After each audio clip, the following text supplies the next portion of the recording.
Master, Toastmasters, and guests. When I was a little boy, I used to love to run around in the yard. I mean, I ran like Superman, and that's who I wanted to be. And I thought I was Superman because I always wanted to fly. So I would put on my cape, and I would run really fast, try to fly. Then I'd run fast again, jump up in the air, and try to fly. Well, you all know that men, boys can't fly. But in my head, I knew that I could fly.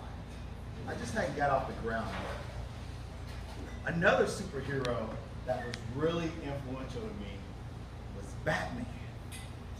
I love Batman. I just love that he had this mask on and this suit.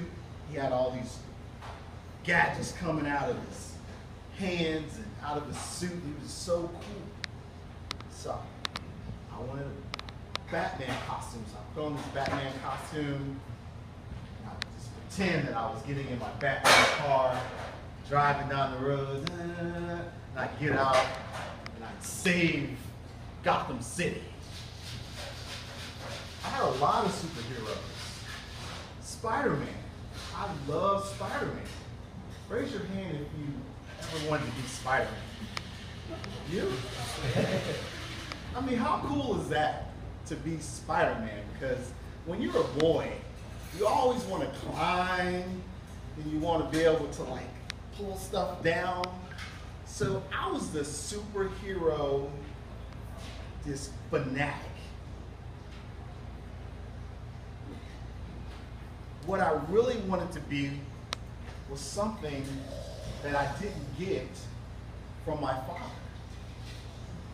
Spending time with me, because my mother was a single parent and she had to work, so I stayed with my grandparents.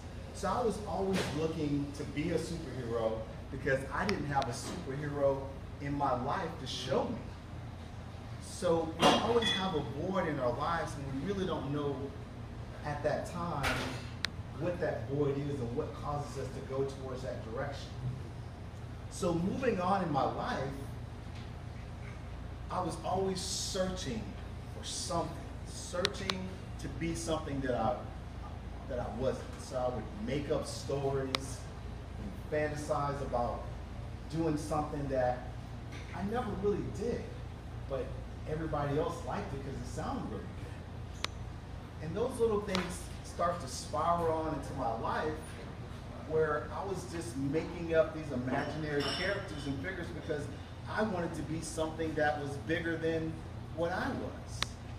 And I didn't have anybody to sit there and tell me, Wayne, you're such a great kid, you have such great ability, you have such great talent. You can be whatever you want to be as long as it's you. So one of the things that I really loved to do, and some of you guys might know this, is that I love to play football. And I literally slept with my football because I wanted to be Emmitt Smith. I wanted to be Walter Payton. I wanted to be one of those guys that ran touchdowns in the NFL on Sundays.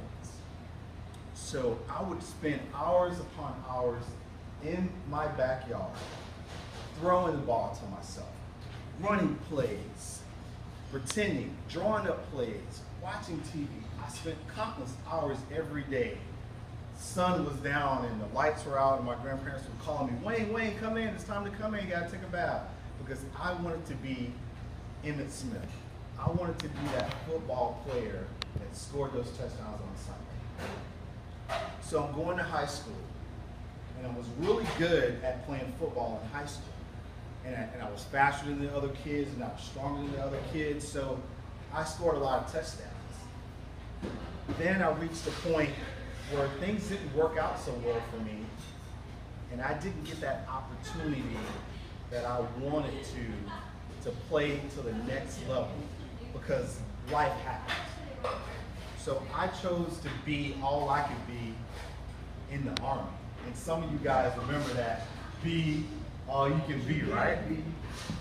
So I transferred all my love and passion for football, and I entered into the military. And some of you guys know the military is not your best friend when it comes to nurturing you, because they don't want you to feel like you're entitled to anything. So that was a rude awakening. But what I learned about being in the military is that I learned that I needed to grow within myself. I needed to feel that I am the best that I can be if I'm willing to just put all my effort into it. So I got the opportunity to be in the military and be in the medical field, and also learn a lot about weapons. So I studied about them, and I said, you know what, this is what I'm going to do. I'm going to give it my all. I'm going to get up every morning. I'm going to run PT, and I'm going to train as hard as I can. So I got the opportunity to be in one of the elite forces in the military because of my speed, my strength, my shooting ability, somewhat of my IQ. So I joined a combat force, and I got a chance to be a part of the special combat forces in the military, jumping out of airplanes, doing all that crazy stuff that normal people don't get the opportunity to do. But that helped me grow.